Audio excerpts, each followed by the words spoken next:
Kayala, Daliin Kayala Bagalalayanga. My name is Max Dillon. This is my legal fiction. My tribal name's given. Also go by Kombumerri People. Some people call me that. And I'm a native stingless beekeeper.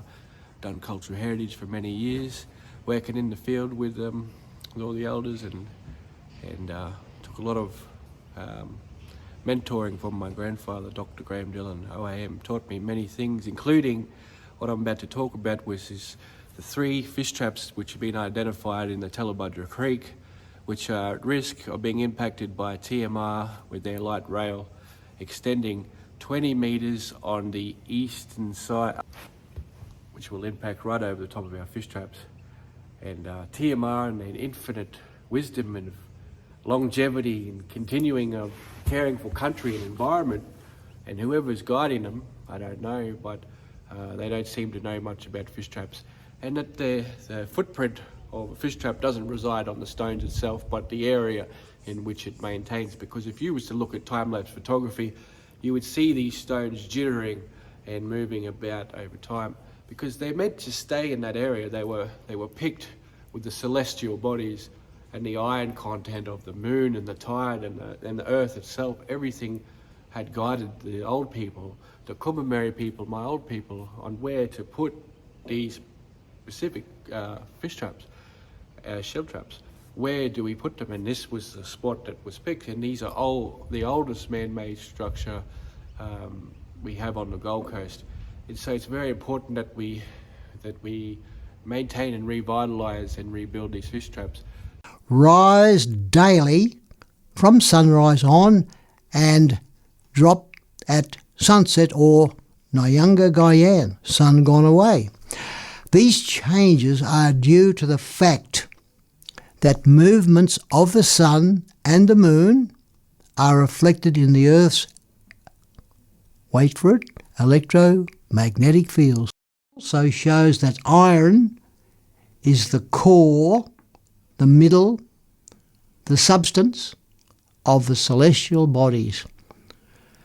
So there you go. Supernova those big explosions that we're subject to from time to time are believed to be triggered by the iron of the star's core collapsing and dispersing.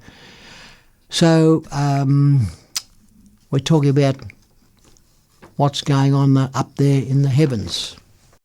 So we know that when caring for the country and the landscape that the old people, and we see a revitalisation happening now, is that fire practices, looking at soil, weather, when's the right time of year, everything was very specific to, not all country was the same. On country, you had to look at very different many factors and when to burn and right time to burn, because flowers would activate, soil would activate, seeds would activate, they need fire, and the trees there, the native trees here, they're fire tolerant, they need fire, weed suppression, heaps of balance was maintained in that practice, and we're seeing a revitalisation now. And similarly with fish traps and stone arrangements, the old people would put the stones in the creek, pile them up to care for the water flow across terracing across country and have it absorb better into the soil.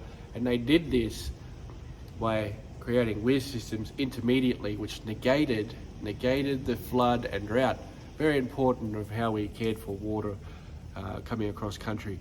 And so the fish and the eels and all the things, all the life, teeming with life, they would pile up into these weir systems, and they would breed and have a place to breed.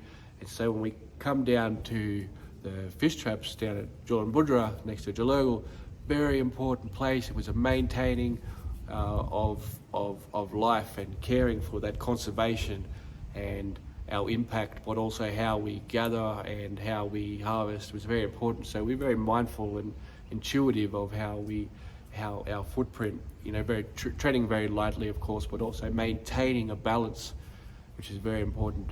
And that's how our people are. So we've identified that the 3 fish traps are in the way.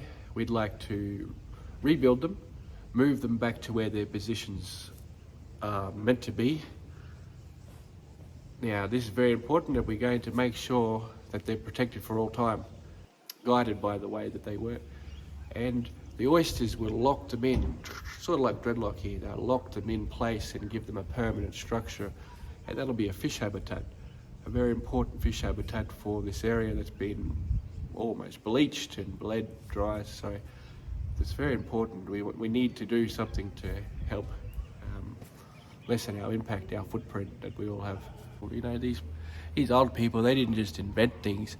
The nature of how we care for things come from a much higher cause. You know, come from a very universal designer, the big great spirit in the sky, and he gave us that knowledge on how to do things.